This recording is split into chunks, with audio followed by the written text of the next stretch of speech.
Memang ada waktu melakukan prosesi itu dengan Sakatatal, ada aura-aura yang aneh gitu, energi begitu. Energinya sudah pasti ada yang aneh. Ini juga diakui sama Bang Farhat kemarin juga. Kata Bang Farhat juga ada seperti angin berhembus yang sangat dingin sekali gitu.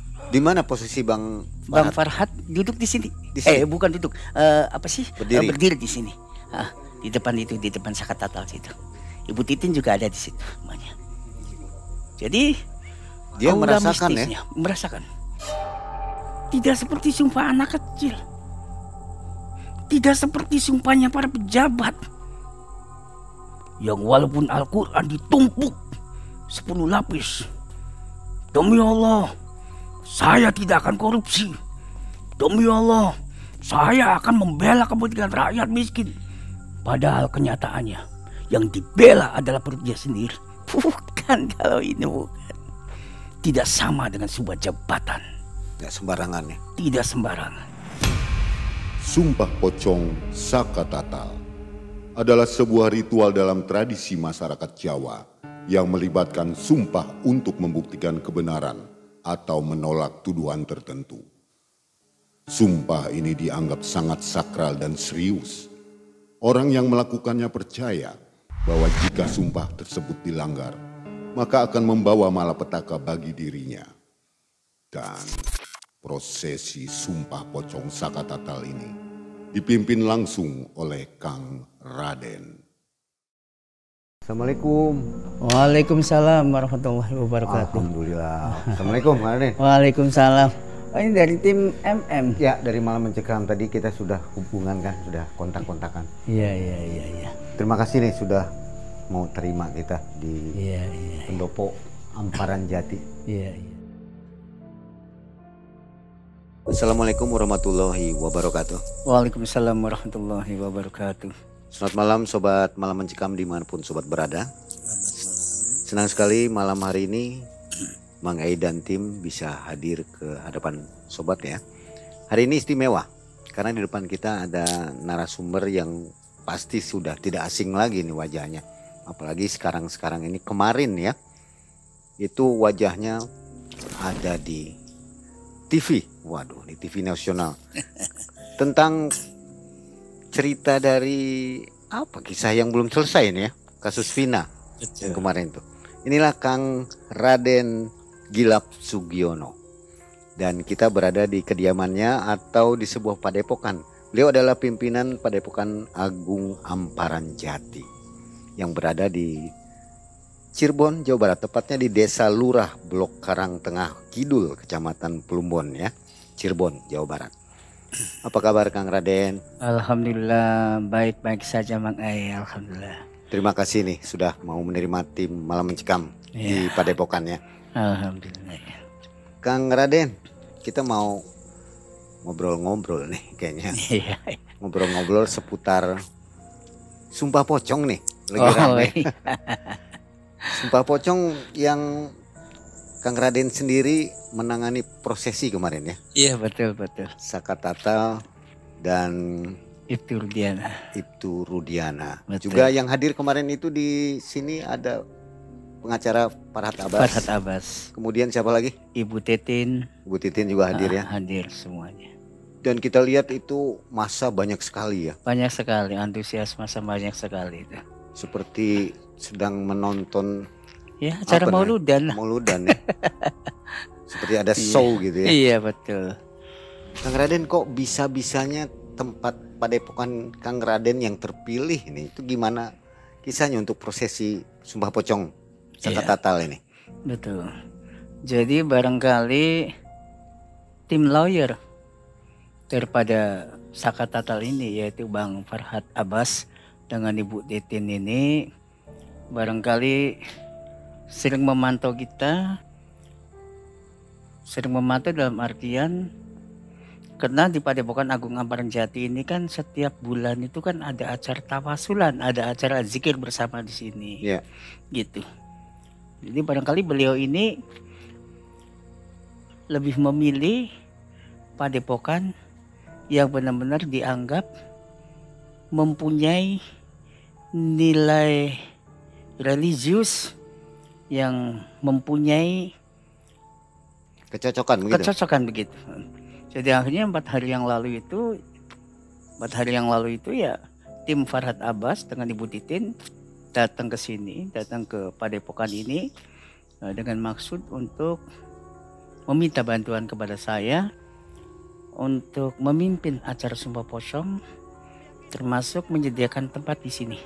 Dan kebetulan sekali tempat di sini nih, di Padepokan saya, di Padepokan Agung Ambarang Jati ini bukan pertama kali melakukan Sumpah Pocong tersebut.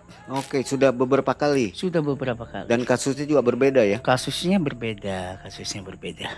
Ini menarik ya, berarti Sumpah Pocong yang dilaksanakan di sini kalau mereka tidak jujur itu akan mendapatkan efek ya. Betul, tulahnya sangat luar biasa sekali. Itu terjadi Itu terjadi dan sesegera mungkin itu.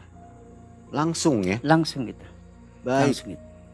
Nanti kita coba bedah di dalam kisah dari Kang Raden ini waktu mengatasi apa sih sebutnya permintaan ya Ya, permintaan. dari pemohon begitu Pemohon. ya, untuk melakukan Sumpah Pocong tadi. Iya, betul. Nah kemarin itu Saka Tatal sendiri katanya menerima tantangan dari Ibtu Rudiana. Diana. Tapi Ibtu Rudiana malah Tidak hadir. tidak hadir. Itu sudah diundang. Itu sudah diundang melalui kuasa hukumnya. Sudah diundang dengan katakannya dengan surat langsung kepada kuasa hukumnya. Nggak ada Tetapi jawaban tidak ada jawaban sama sekali. Sama sekali tidak ada jawaban.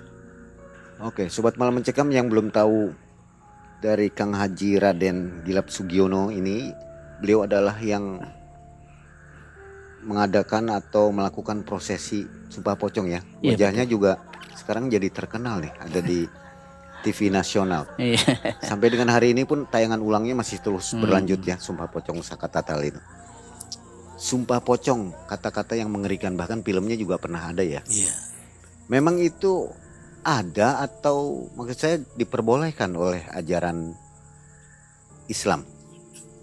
Begini Mang Ae, kalau sesuai dengan bagian daripada syarat Islam, memang tidak ada Sumpah Pocong dalam syarat Islam, tidak ada. Tidak ada. Mm-mm.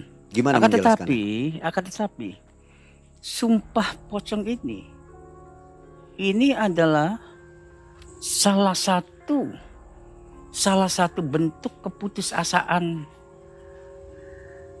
sebuah masyarakat atau seseorang yang mempunyai permasalahan untuk mencari keadilan dan kebenaran yang menemui jalan buntu. Dan akhirnya tidak ada solusi lain kecuali dengan Sumpah Pocong tersebut. Memang tidak ada dalam syarat Islam, tidak ada. Akan tetapi saya tegaskan, walaupun tidak ada dalam syarat Islam, akan tetapi tidak menerjang hukum-hukum daripada kaidah keislaman ini sendiri. Dalam artian, kalau menurut saya pribadi, tidak musyrik dan tidak syirik. Kenapa saya katakan kalau Sumpah Pocong ini tidak musyrik dan tidak syirik? Karena apa yang diucapkan dalam Sumpah Pocong tersebut bukan demi pocong, demi Gondorwo, atau demi apapun. Akan tetapi yang diucapkan adalah demi Allah. Gitu.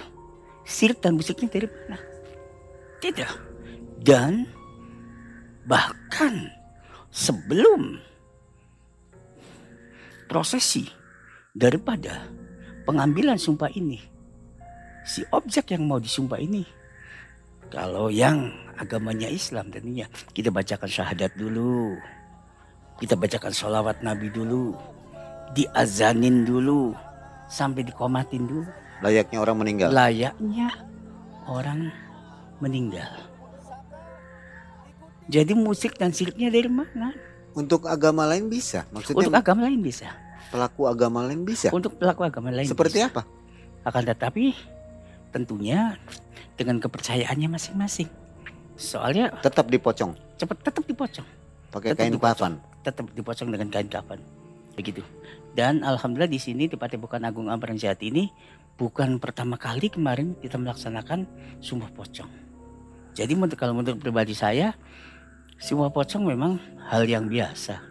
Akan tetapi jangan tanya tulahnya yang luar biasa. Itu tulahnya yang luar biasa. Akan tetapi kemarin itu barangkali sebagai objek yang mau disumpah pocong ini, orang yang sedang berperkara, yang sedang viral, jadi kayaknya bagaimana gitu, sepertinya mencekam sekali. Padahal kalau kata kita di sini dengan para abdi dalam di udah biasa. Memang ada waktu melakukan prosesi itu dengan Sakatatal, ada aura-aura yang aneh gitu, energi begitulah. Energinya sudah pasti ada yang aneh. Pada saat ini juga diakui sama Bang Farhat kemarin juga. Pada saat Sakatatal dimulai diazanin apa gitu, kata Bang Farhat juga ada seperti angin berhembus yang sangat dingin sekali gitu. Di mana posisi Bang Farhat? Bang Farhat duduk di sini. Di sini? Bukan duduk. Apa sih? Berdiri. Berdiri di sini. Di depan itu, di depan Sakatatal situ. Ibu Titin juga ada di situ namanya. Jadi Dia aura merasakan mistisnya, merasakan. Aura mistisnya itu kadang kalau orang yang disumpahnya ini padahal dia itu berbohong gitu ya. Si orang yang disumpah itu barusan diajanin aja. Itu dia sudah lemas lunglai dan sudah seperti kehilangan daya ingat. Sepertinya begitu. Apabila dia itu tidak berbohong, tidak jujur. Padahal itu kan sumpahnya kan belum mulai. Itu begitu. Kalau Tapi Sakatatal sendiri seperti apa? Sakatatal sendiri dia tenang-tenang saja. Tenang-tenang saja. Jadi makanya netizen juga atau masyarakat umum juga bisa menilai.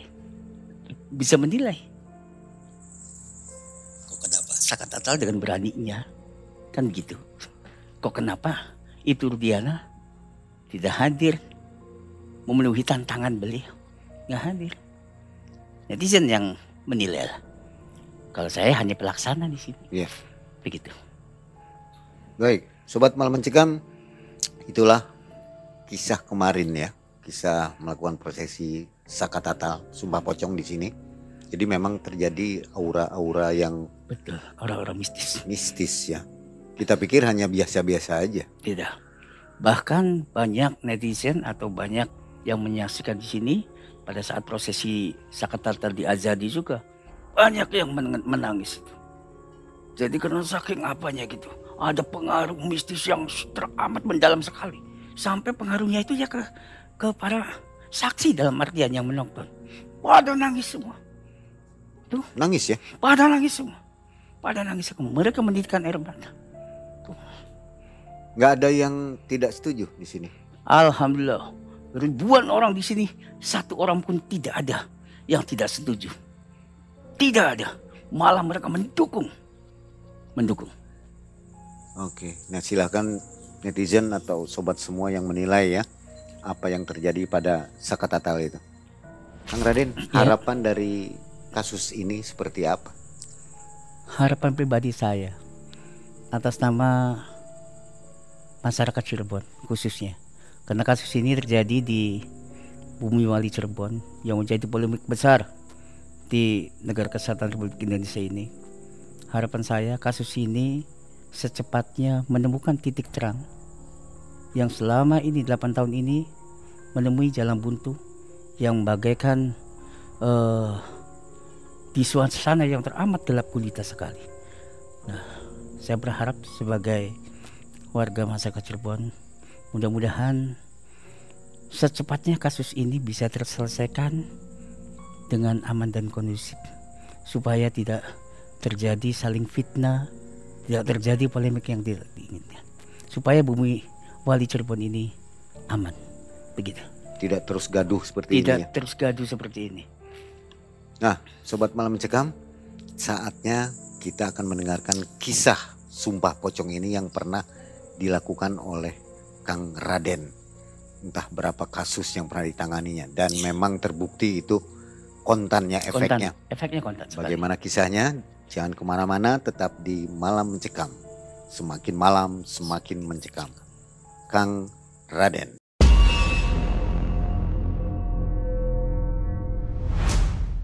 Jadi begini Mang Ai. Sekitar tahun 2013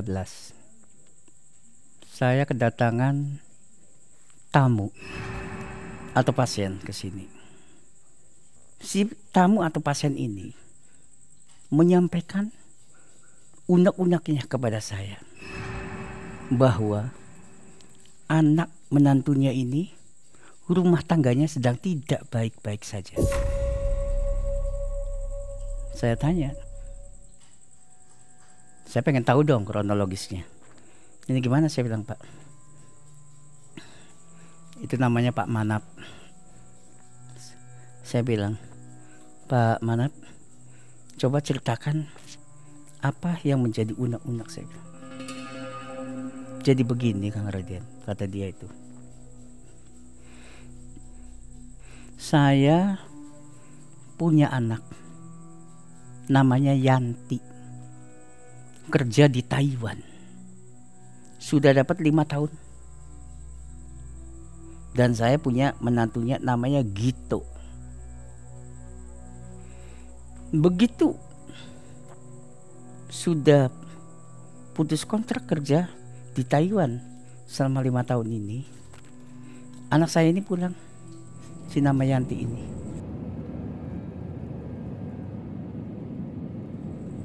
Begitu pulang,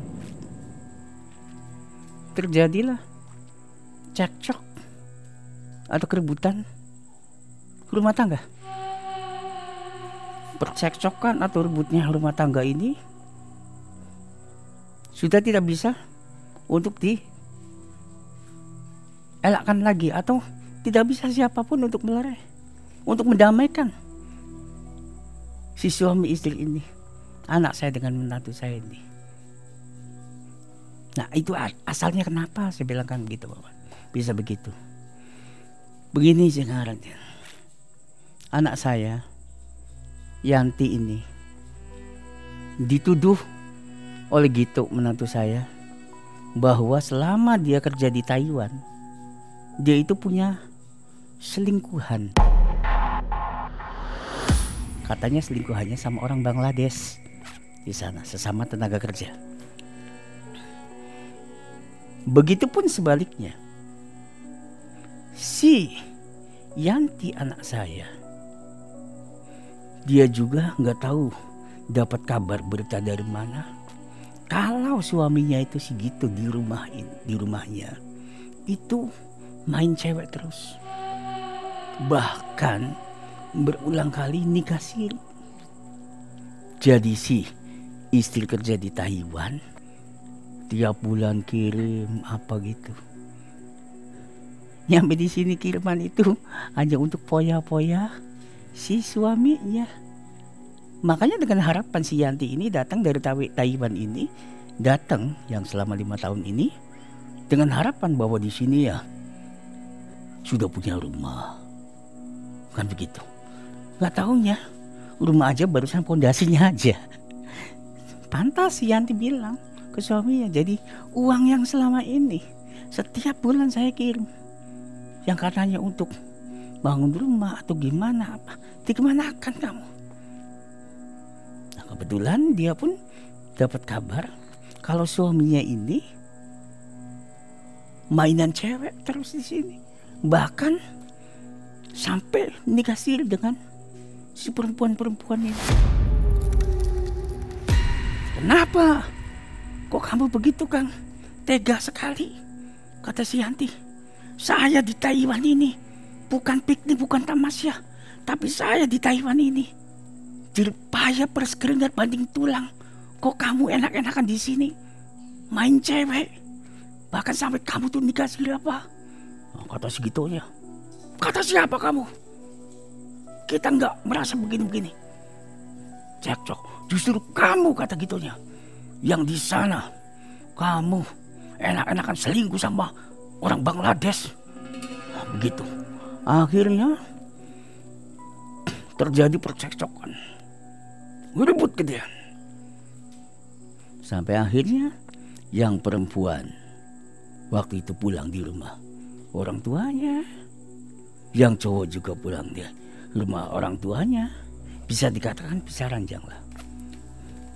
Akan tetapi Mereka sama-sama egois, sama-sama ingin menang, sama-sama ingin cari kebenaran.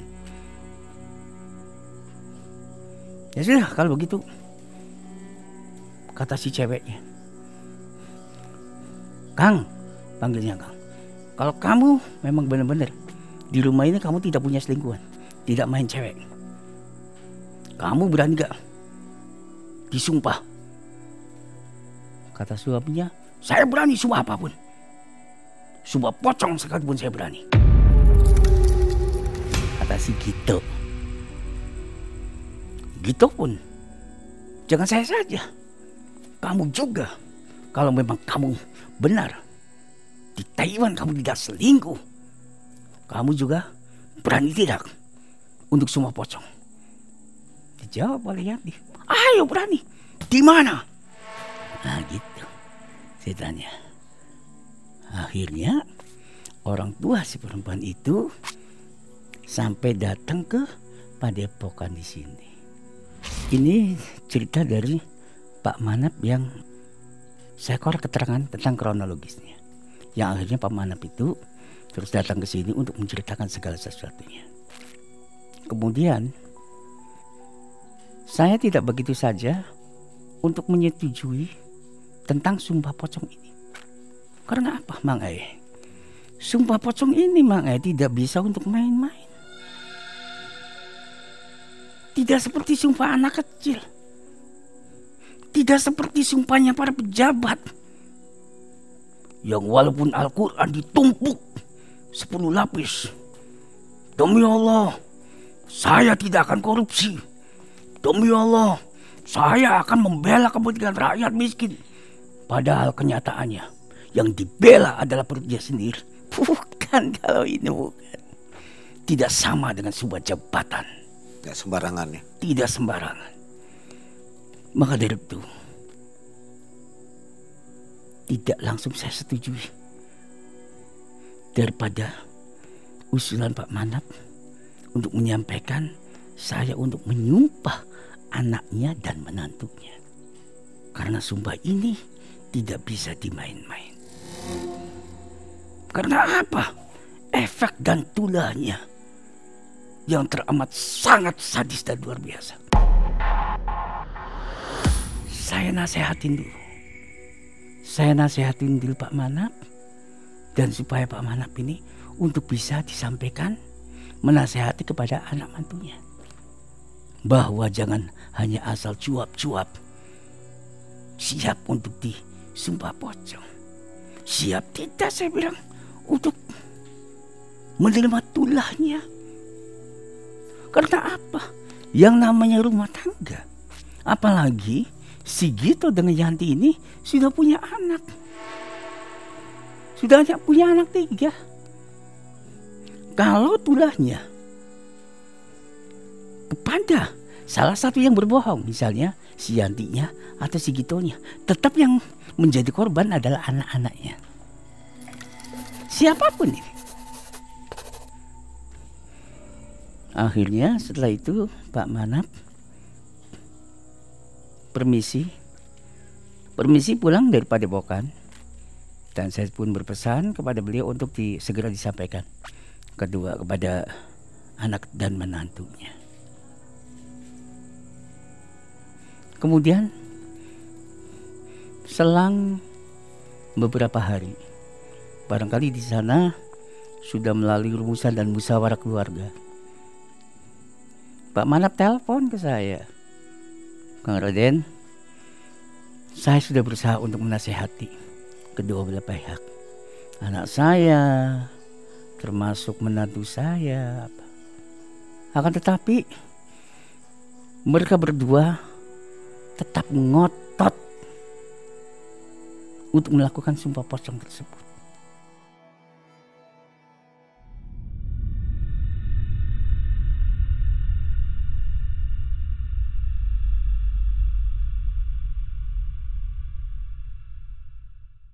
Padahal sudah saya terangkan, nanti efeknya begini, tulahnya tuh begini. Bagaimana? Mereka berdua siap kita menanggung segala resikonya. Akhirnya kalau begitu ya sudah, kalau begitu saya bilang silakan Bapak ke sini lagi. Akhirnya Pak Manap datang lagi ke sini. Saya ceritakan juga, Pak Manap, saya bilang, kalau memang iya persoalan ini, persoalan rumah tangga anak Bapak dan menantu Bapak ini sudah menemui jalan buntu, seperti kita mau menguburkan orang meninggal, yaitu kain kafan dan bumbu sekumplitnya. Ada kapas, kembang warna 7, ada pakai kamper. Wah, pokoknya persis sama dengan prosesi atau ritual yang akan kita laksanakan untuk orang yang mau meninggal. Akhirnya disanggupin semua. Pak Manap segera beli. Silakan beli. Jadi beli itu 2 persiapannya. Karena untuk menyumpah 2 orang. Karena sebuah pocong ya memang harus ada 2 objek yang kita sumpah. Dalam artian 2 objek yang berperkara. Seperti kemarin itu harusnya Seperti dua-duanya kemarin ya. itu harusnya dua-duanya. Ibtu Rudiana dan Sakatatal. Sakatatal. Tapi Maka- pincang pun nggak jadi masalah. Pincang pun nggak jadi masalah. Nanti kan berarti nanti masyarakat luas, netizen yang menilai sendiri kenapa seorang Rudiana tidak berani untuk disumpah pocong. Sedangkan Sakatatal anak kemarin sore siap menerima tantangan daripada sumpah pocongnya yang ditantang oleh Rudiana. Si Pak Manap ini bawa persyaratan ke sini, bawa persyaratan bumbu apa ke sini. Kemudian kita tetapkan harinya. Memang yang sangat sakral sekali yaitu hari Jumat. Makanya kemarin juga saya sebetulnya waktu kemarin sumpah pocong di sini, padahal saya minta untuk dilaksanakan Jumat depan. Kalau Jumat depan kan Kliwon itu. Cuma barangkali daripada tim lawyer Pak Farhad Abbas ini barangkali udah nggak sabar kalau menerima tantangan Rudiana bahwa saya siap disumpah apapun termasuk sumpah pocong. Akhirnya ya udah, yang penting hari Jumat. Makanya kita laksanakan setelah sholat Jumat. Nah begitu. Oke, jadi akhirnya Pak Manap itu kesini dengan waktu yang sudah ditentukan. Dibawalah yang namanya Gito sama Yanti. Beserta Gito membawa keluarganya, Yanti pun membawa keluarganya. Datanglah ke Padepokan Agung Ambarjati di sini. Cuma ya tidak rame-rame kayak kemarin kan. Ada. Setelah nyampe di sini, itu tidak serta-merta langsung. Padahal semua persiapan sudah 100% lengkap itu. Akan tetapi saya pun masih mengingatkan. Kalau kemarin kan saya mengingatkan lewat orang tuanya Pak Manap. Sekarang saya mengingatkan kepada langsung yang bersangkutan, yaitu kepada Mbak Yanti sama Mas Gito itu, Mang. Kita nasehatin dulu. Enggak langsung gerasa-gerusuk gerak-gerak, enggak. Karena saya tahu sekali nanti efek apa yang akan diterima oleh mereka. Dan siapa yang akan menjadi korbannya? Kan anak-anaknya. Makanya saya nasehatin dulu.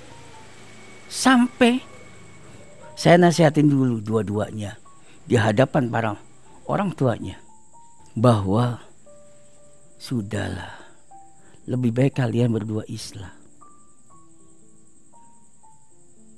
Mbak Yanti menerima apapun keadaan Mas Gito. Mas Gito pun sebaliknya menerima keadaan Mbak Yanti. Kasihan saya bilang kepada anak-anak. Kan yang menerima tulah kan nanti kalian berdua. Yang korban siapa? Anak-anak kalian, saya bilang. Udah enggak, saya enggak peduli gini-gini. Saya siap menanggung resikonya, kata yang cowoknya. Segitu dia kenceng kayak begitu, saya masih sabar juga untuk menasehati. Empat mata. Mbak, saya bilang, saya ajak masuk. Ngobrol 4 mata dari hati ke hati sama saya.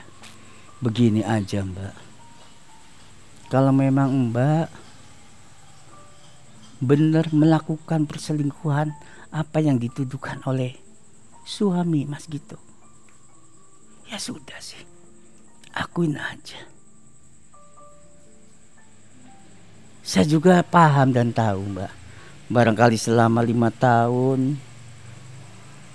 yang namanya wanita normal tidak disentuh oleh sang suami, barangkali kepengen. Sampai saya begitu kan. Udah Mbak, ini Mbak, kalau Mbak bilang iya gitu ke saya nggak mungkin bilang ke Mas Gito dan ke keluarga, nggak cukup yang tahu saya aja. Itu 4 mata loh. Kenapa saya lakukan begini? Supaya sumpah pocong ini jangan sampai dilakukan. Kemudian setelah Mbak Yanti sudah saya kasih nasihat yang begitu, dan dia akhirnya tetap ngotot. Enggak, saya sih enggak. Udah keluar, saya panggil suaminya Mas Gitonya. Mas Gito, sini. Kita ini ngobrol 4 mata nih Mas. Kita sama-sama laki-laki Mas. Sampai saya bujuk kayak begitu. Saya sama laki-laki dengan Mas Gito. Saya juga barangkali Mas, kalau ditinggal sama istri selama 5 tahun, kayaknya gak kuat Mas. Jadi kalau laki-laki barangkali wajar lah. Oh enggak Kang, enggak, saya enggak. Enggak bener itu apa yang dituduhkan sama teman-temannya dia ke saya itu. Katanya saya mainan cewek, saya punya istri lagi apa gitu. Udah Mas, gak usah ngotot-ngotot, saya bilang gak usah. Ini kita berdua ngobrol, gak ada yang tahu. Kalau Mas Gito jujur sekarang nih, saya pun gak mungkin terbuka sama kalau mereka. Enggak, kita sama laki-laki itu Mas. Mas Gito tahu nggak, saya bilang, itulah atau efek daripada sumpah pocong yang akan dilakukan oleh Mas Gito sama Mbak Yanti.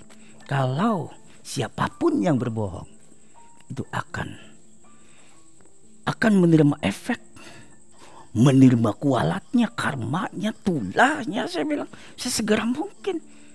Gak ada tempo itu, saya bilang. Siap gitu, saya bilang gitu. Siap, apapun resikonya saya siap.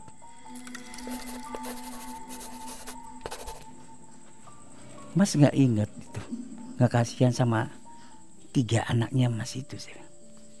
Sama saya begitu. Nanti kalau tulahnya kena Mas Gito, anak-anak yang jadi korban. Kalau tulahnya kena ke istri yang Mas, anak-anak yang jadi korban. Lebih baik ikhlas saja Mas. Tapi segitu juga kalau Masnya mau untuk kita damaikan, di sini kita damaikan. Kalau toh misalnya saking kemarin ribut cekcoknya gedean, misalnya Mas Gito sampai udah saya ceraikan apa, nah itu kan secara syarat Islam kan sudah cerai, itu saya bilang sudah jatuh talak. Udah kah saya kawinkan di sini sekalian, mumpung orang tua Mbak Yanti ya ada, kan begitu. Saksi daripada keluarganya Mas Gito ada, saya kawinkan lagi di sini. Biar sah lagi untuk menjadi suami istri apa. Itu saking saya tuh Mang saking kasihannya kepada mereka, supaya untuk tidak melakukan sumpah pocong yang berakibat fatal kepada mereka. Nah itu.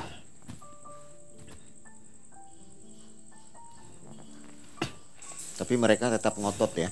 Tapi mereka tetap ngotot. Kedua belah pihak ini tetap ngotot. Jadi ibaratnya ini ya bensin, ini ya apinya. Udah. Nah, akhirnya Gitu keluar, saya ini kepada keluarganya di sini.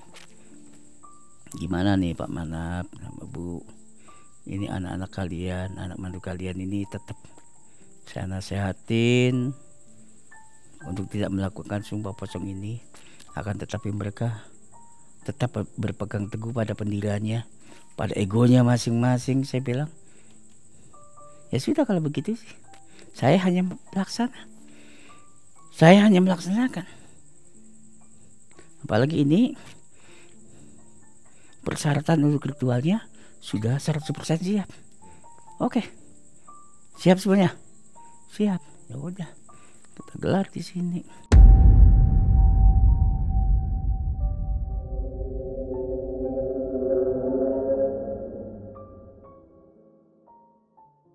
Kain kafan itu kan sampai dua lapis. Kita jejer bumbu jauh udah kita ini semua. Kemudian kedua belah pihak si objek ini segitu dengan Yanti dimandiin dulu, dimandiin kembang. Sebelum saya mengambil sumpah, saya pun menanyakan kepada kedua belah pihak. Jadi sebetulnya begini Bang, sumpah tersebut, kata-kata sumpah tersebut aslinya bukan dari saya, tetapi dari permintaan si yang mau disumpah ini, si kedua belah pihak ini.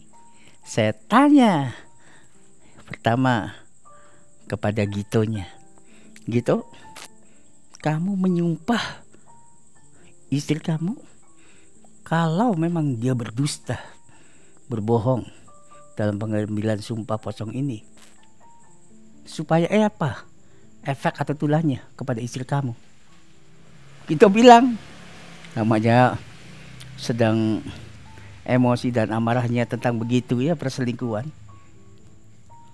Begini Mang, kata si Gitonya, Kang Raden, saya menyumpahi istri saya begini Kang, kalau dia berbohong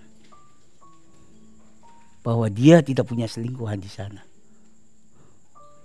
maka hapunan ini agak ininya barangnya bacin. Kalau istri saya berbohong, saya sumpahin barangnya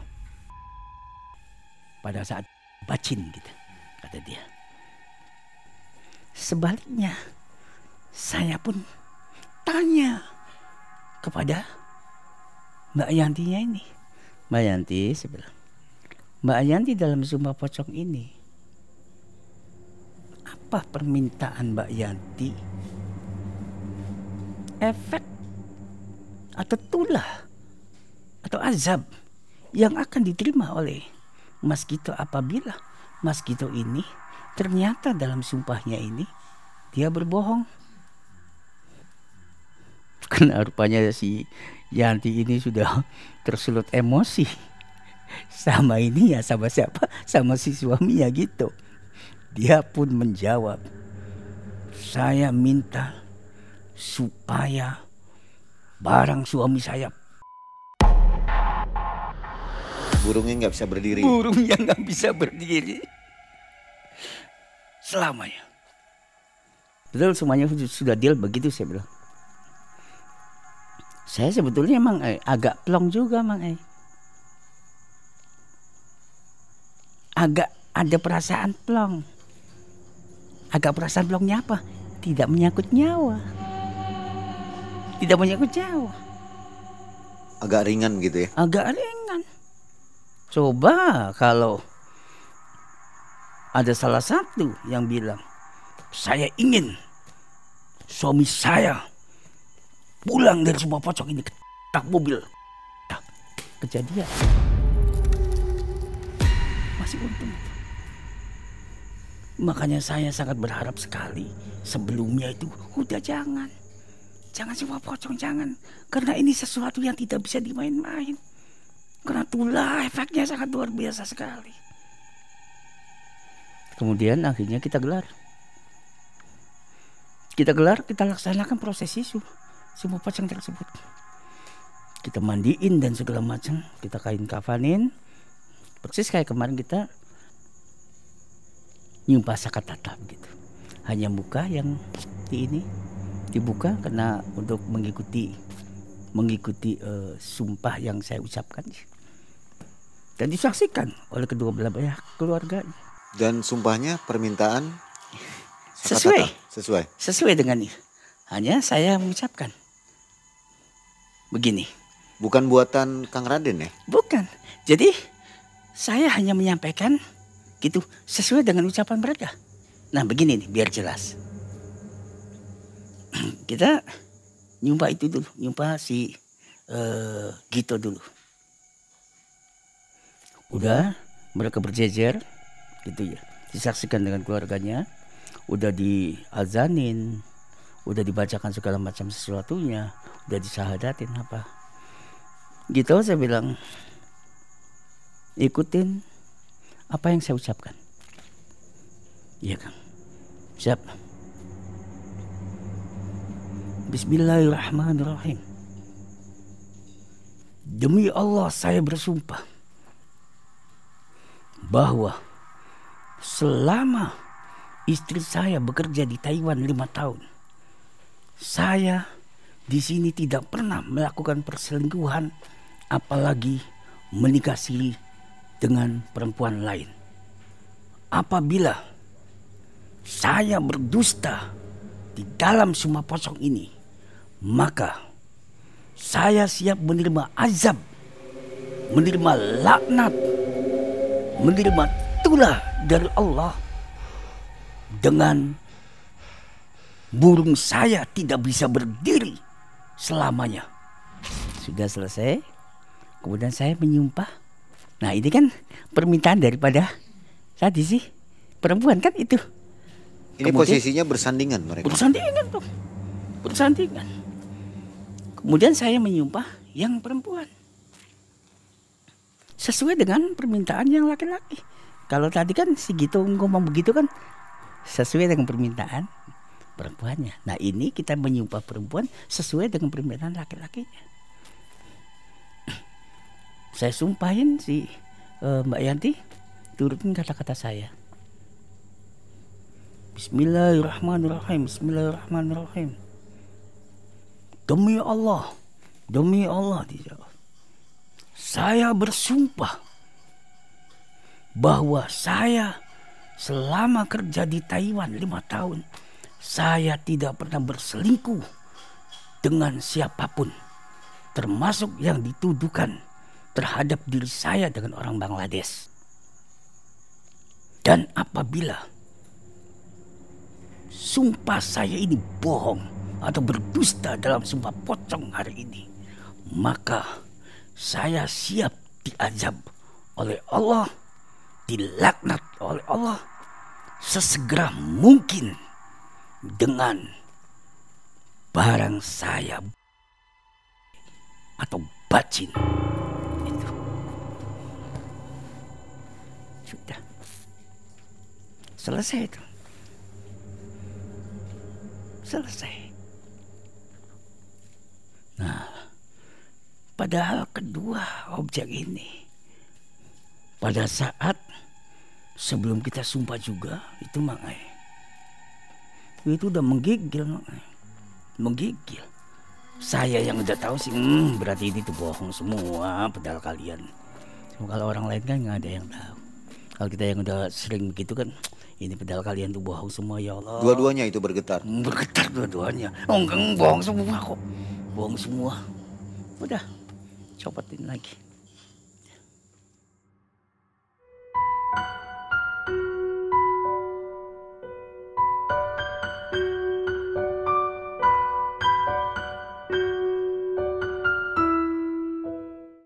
Setelah itu, ceritanya singkat cerita, pulanglah semua. Pulang semua. Sehari, 2 hari, 3 hari, saya belum ada laporan kan, belum ada dari pihak, baik dari pihak keluarga si Yanti, keluarga si Gito belum ada.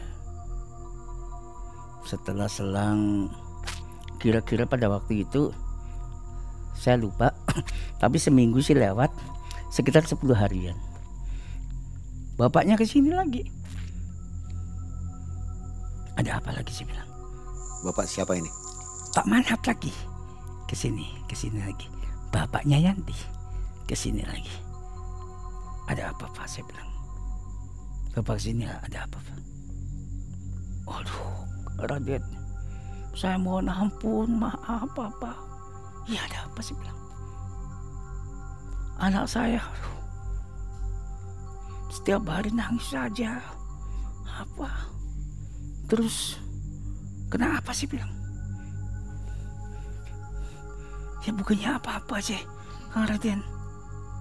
Anak saya kan pedal habis mandi, habis apa gitu, lewat di depan saya aja. Dia lewat. Bahkan dia sekarang anak saya itu gak mau keluar rumah. Karena apa? Orang kalau lewatnya anak saya pada nutup pintu.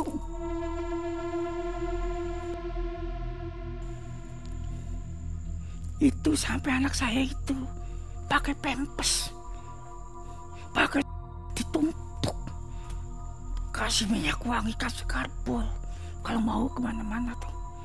Jadi apalagi dia misalnya mau beli di warung sembako atau yang berjejer dengan orang mau masuk, dia udah nggak bisa. Kepercayaan diri dia sudah nggak ada.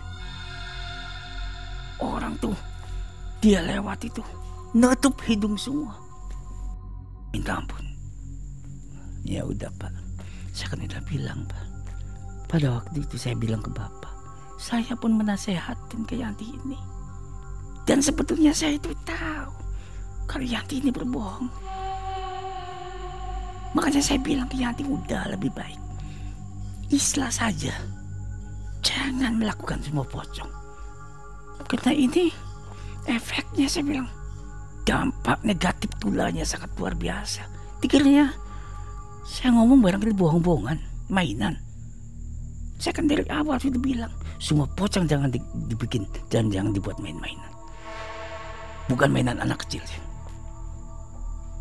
Tuh begitu. Jadi gimana Raden? Anak saya bisa disembuhkan tidak? Ya mohon maaf saya bilang. Yang menyembuhkan hanyalah Allah. Karena itu adalah semua ucapan dari dia sendiri. Kemudian setelah itu singkat cerita Pak Manap ini ya pergilah. Tinggal minggu depannya itu ada keluarga besarnya si Gito kesini sama si Gitonya sendiri, sampai nangis-nangis kesini tuh. Raden, tolonglah, tolong kemana saya bilang. Burung saya tuh benar-benar nggak bisa berdiri sama sekali. Malah sampai jadinya kecil banget, merekentet ibaratnya kalau orang Jawa gitu bilang. Saya tinggal kembali-balikin aja, Mang Saya kan udah bilang, saya bilang sama kamu Mas Gito, lebih baik dalam permasalahan ini lebih baik islah dengan istri. Kalian kan sebetulnya sama-sama masih saling mencintai. Apalagi ada anak. Saya sudah katakan, nantinya yang korban kalau terjadi perceraian atau gimana, anak. Mas Gito mempertahankan dengan keegoannya. Padahal sudah saya apa sih bilang bahwa kita si laki-laki. Saya nasihatin kayak gitu. Bla bla bla bla. Tapi Mas Gito tetap, wah enggak, saya enggak. Saya tahu pada saat itu Mas Gito tuh bilang, paling ya dalam hatinya Mas Gito, alah paling ya sumpah-sumpahan banyak. Sumpah yang dilakukan oleh orang-orang yang akhirnya sumpah itu karmanya atau hukumannya nanti di akhirat yang kita nggak tahu. Saya bilang sumpah yang mana dulu? Kalau sumpah pocong itu sumpah yang langsung bisa dirasakan sesegera mungkin.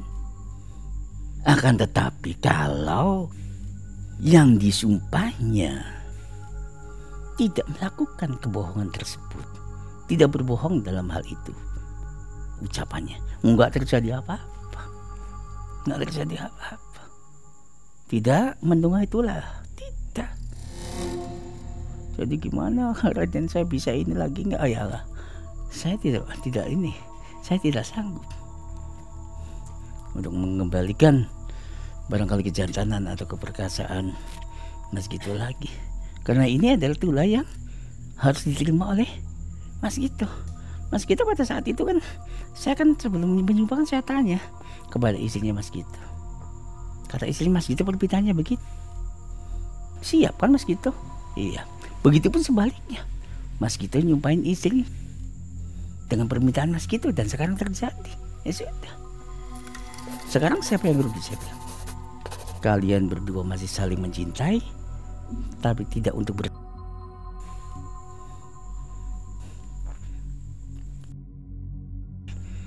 bacin yang perempuannya, penting yang laki-laki hanya tidak bisa cuman kan itu kan kebutuhan yang bisa dikatakan kebutuhan ini juga sih, istilah sebagai seorang lelaki kan begitu. Tapi ya saya masih merasa plong juga karena tidak menyangkut nyawa. Tuh begitu. Nggak ada penawarnya ya itu? Tidak ada penawarnya. Jadi akhirnya mereka bagaimana nasibnya? Di kemudian hari nasibnya mereka itu akhirnya saling, pertama terjadi perceraian dulu. Lambat laun barangkali mereka berpikir apa gitu, mereka sama-sama menerima apa adanya. Kemudian kesini lagi ke saya, yaitulah yang seperti apa yang tadi Mang Ae bilang, nggak ada penawarnya. Saya bilang ya sudah, sekarang sih tinggal kalian masing-masing berdua tingkatkan keimanan, ketakwaan kepada Allah, minta ampunan kepada Allah dengan cara sholat sunat taubat. Nah ini makanya tadi saya jawab dulu, tidak ada penawarnya, akan tetapi ada penawarnya dengan disertai penyesalan yang teramat sangat kepada perbuatan kita yang dulu-dulu. Dengan apa? Dengan saling menyadarinya, dengan saling menerimanya, saling memaafkannya dengan tulus. Yang pertamanya saling memaafkan dengan tulus dulu. Setelah itu memintalah dengan sholat sunat taubat, terus-terusan meminta ampunan kepada Allah, karena semua kembali kepada Allah. Tuh, akhirnya lambat laun apa? Ya sudah ini ya. Dan sekarang alhamdulillah sudah baik-baik saja. Makanya semoga pesan saya kepada Mbak Yanti dan Mas Gito, barangkali melihat acara di MM ini. Ini nama samaran tentunya ya? Udah saya samarkan. Ini samaran. Semoga keadaan Mas Gito dan Mbak Yanti, rumah tangganya kesini harmonis, saling menjaga, saling memaafkan, saling menerima apa adanya, dan jangan diulangi lagi perselingkuhan itu. Karena siapa yang bermain api sudah pasti akan terbakar. Semoga Mas Gito dengan Mbak Yanti barangkali melihat tayangan ini menjadikan sebuah kesadaran untuk menjaga keutuhan dan keharmonisan rumah tangga kalian berdua. Kang Raden doakan itu. Mereka orang tuanya sempat datang lagi kemari ya? Iya. Kasih kabar begitu? Kasih kabar begitu. Pada saat mereka sudah mengucapkan sumpah tadi, ada nggak pengaruh, maksudnya mistisnya datang penampakan goib gitu kepada mereka? Kepada mereka itu yang tadi saya bilang, semenjak kita ngazanin juga, itu sudah bergetar. Badan mereka itu sudah bergetar dan kesadaran mereka itu turun itu. Kesadaran mereka itu turun. Apalagi itu yang disumpahnya berbohong semua. Kalau saya kan tahu ini orang berbohong semua. Itu menirukan ucapan saya juga. Mereka dengan mulut yang cetatukan, bergetar mulut, gitu. Hampir tidak terdengar si suara ini. Kalau gangguan makhluk goib nggak ada. Kalau gangguan makhluk Mereka cerita nggak ada. Nggak ada laporan gitu ya. Nggak ada. Cumanya itu dia merasakannya tuh getaran yang teramat sangat itu. Dan lunglai dia itu. Lunglai. Setelah itu juga lemes semua dia. Dua-duanya itu. Nah itu. Pada waktu Sakatatal yang kemarin, Kang Raden, itu juga buatan sumpahnya itu dibuat oleh siapa? Nah, sumpahnya saya tanya dulu ke objeknya, ke Sakatatalnya. Dia kan bersumpah bahwa saya ini kan bukan Vina, dan saya dengan ketujuh terpidana yang masih di dalam sel ini adalah salah tangkap, dan saya pun yang telah menerima sampai saya itu dikasih dan direkayasa semua ini tuh oleh Ibu Rudiana. Oh gitu pengakuannya. Nah makanya saya mengucapkan apa yang dia ucapkan itu. Kan begitu. Demi Allah saya bersumpah bahwa saya tidak melakukan dan terhadap Eki dan Vina. Demi Allah saya dan ketujuh terpidana adalah salah tangkap yang telah dan diberi serta direkayasa kasus ini oleh Ibtu Rudiana. Apabila saya berbohong, berdusta dengan sumpah pocong ini, maka saya siap diazab oleh Allah dengan azab yang teramat pedih sesegera mungkin, baik di dunia maupun di akhirat. Itu dia siap menerima konsekuensi. Sudah diperingati oleh Kang Raden? Udah, sebelumnya udah. Tapi dia tegar, mau nggak merasakan apa-apa. Kenapa? Karena insya Allah dia tidak berbohong. Nah itu. Jadi sekarang tinggal netizen yang menilai. Kok kenapa Sakatatal yang ditantang sebuah pocong dia berani? Kok kenapa yang menantang tidak datang? Kalau saya hanya sebagai sebatas pelaksana. Kalau saya sih. Oke. Nah pada konteks ini tentu saja Mang Ei juga tidak bisa memberikan statement ya. Komentar kita serahkan kepada netizen saja. Betul. Termasuk saya pun sebagai pelaksana kita serahkan kepada netizen untuk menilai. Nah begitu. Nah Sobat Malam Mencekam, itulah kisah nyata dari Kang Raden. Tahun berapa tadi? Saya lupa. 2013 ya, belum lama juga. Jadi suami istri ini hati-hati juga.